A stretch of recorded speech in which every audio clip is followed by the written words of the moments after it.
So that's a relevant point in terms of the oil slump globally, and that's the reason I fear that if oil actually goes down much deeper into, say, an oil going down to a 20 or a commodity prices coming down even further, that is relatively a worse off scenario for the global economy rather than being a better off scenario. The smaller oil exporters relatively get hit in a very significant way, and I think the very interesting analysis that is there at the in terms of the graph, if I just look at the red lines, just forget about the grey lines at this point in time, the more relevant portion is the red lines, and if you really see that oil price as of today is significantly lower than the budget balances of most of these economies. And the clear point that I'm trying to make is that, for example, even the Middle East, which was actually heavily dependent on investment as a sort of process of growth, the main sort of the feed into the investment demand was through the oil economy. Now, if the oil economy doesn't perform well, your investments also drop off. So that is also negative from growth on a relatively longer perspective, and hence once again, oil being on a lower side will hurt the global economy much more than being positive. Now, obviously, we all know that India is one of the biggest gleaners of the oil.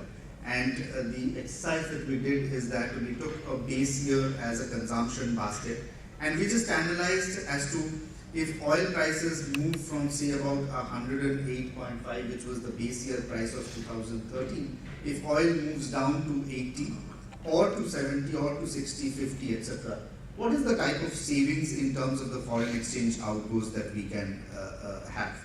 Now, China is on top of the table, India is second, and that is what is providing the macro stability for India in a very, very significant way.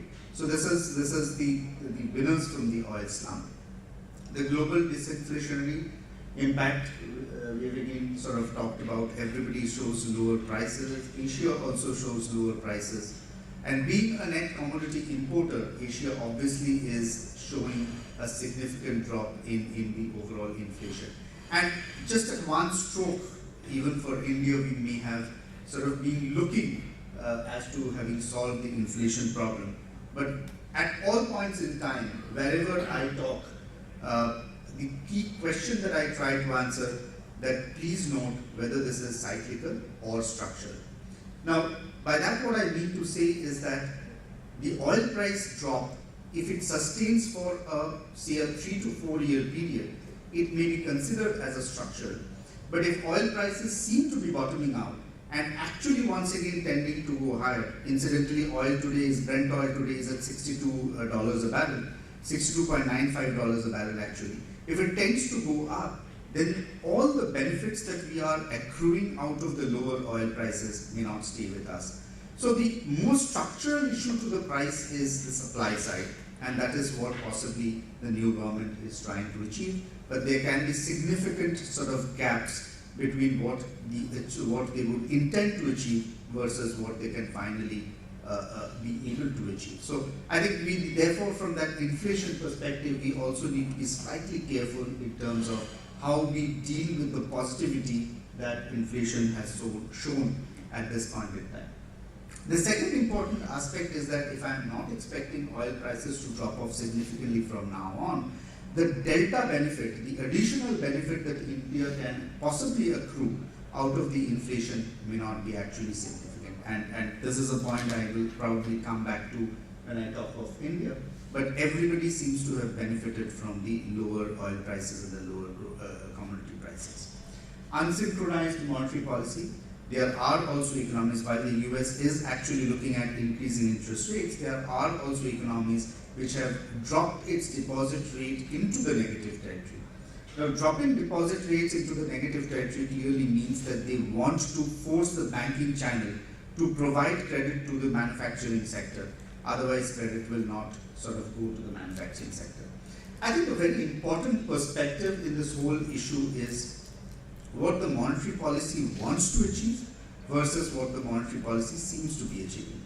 Now, one of the very crucial issues here is that the monetary policy seems to be wanting to achieve growth along with stability, but growth has to come from the fiscal issues, which I said was already sort of throttled in a very significant way, country seems to be having fiscal place to increase its expenditures, and therefore whatever the monetary policy is wanting to achieve is possibly not leading to the right economic results. It is also leading to relatively higher commodity prices, etc.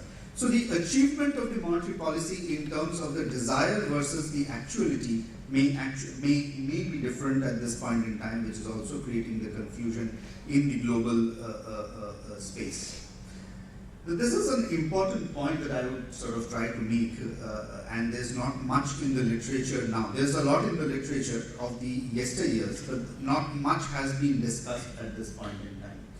Now, if I say that the problem is deflation, one of the ways that an economy can actually correct for the deflation is basically by the currency. So they will depreciate the currency.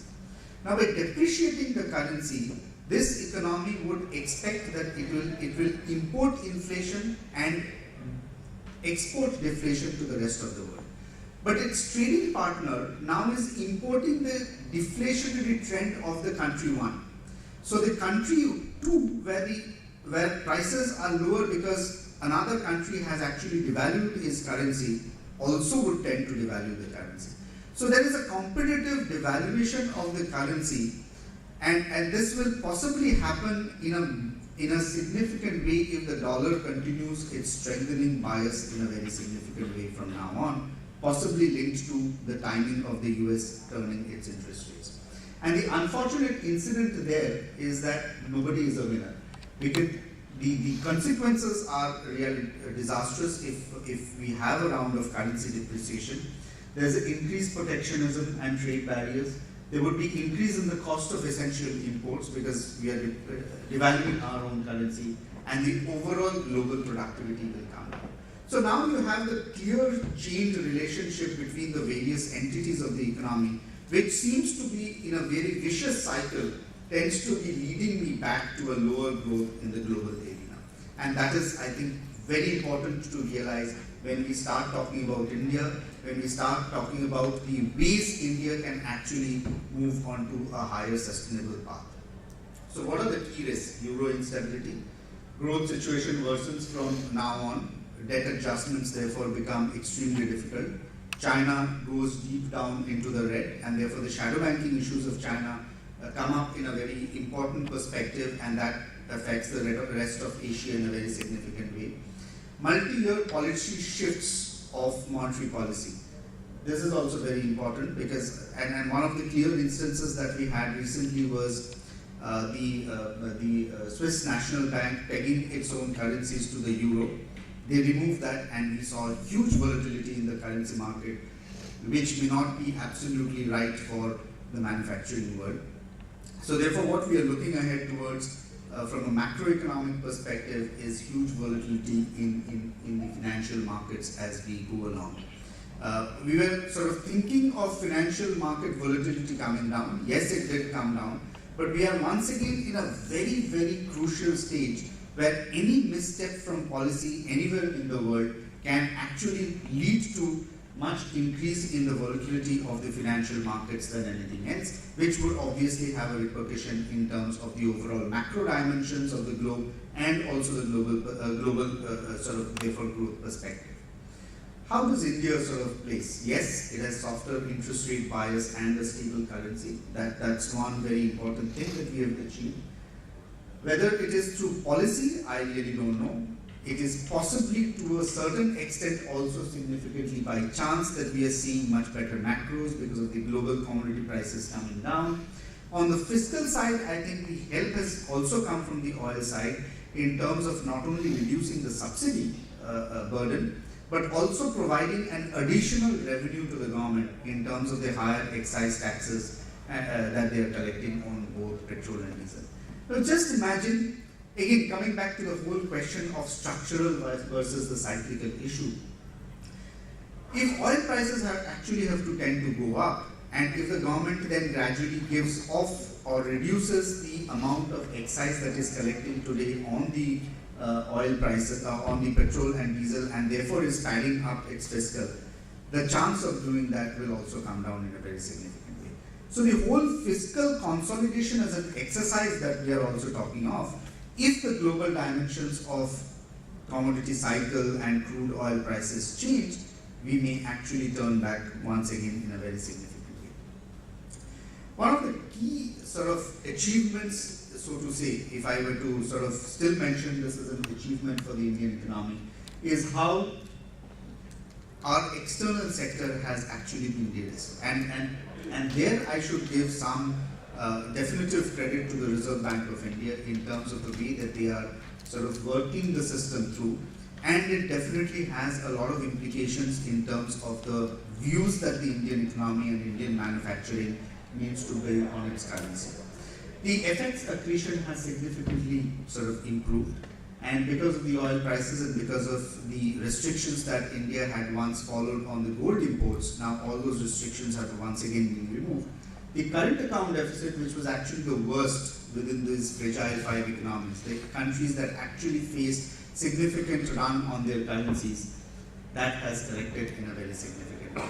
So I think, so India is here, the red one is India. It was one of the worst when the crisis hit, and it's now one of the best in terms of the current account issues. Plus, the Reserve Bank of India has built up a significant amount of forex as they have gone along.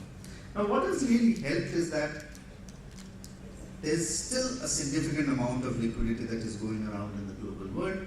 And if I were to look at the overall space where this liquidity is coming in, and if I clearly say that it is Asia where this liquidity is really concentrated on, the two clear economies that have actually gained is India and Indonesia. And I think it is clearly linked to the politics of these two economies, whereby we saw changes of the government perceived to be pro-reforms government, and hence the huge amount of liquidity that is coming in. So the point that I'm trying to make is that global liquidity will cherry pick emerging market assets. And the very fact that Indian macroeconomy is better today, we are being blessed with huge amount of flows. If the macroeconomy once again turns in an adverse way, then these flows might not stick to us in a very significant way. So I think that's the area that I wanted to highlight as a clear sort of risk for the domestic economy. And the reason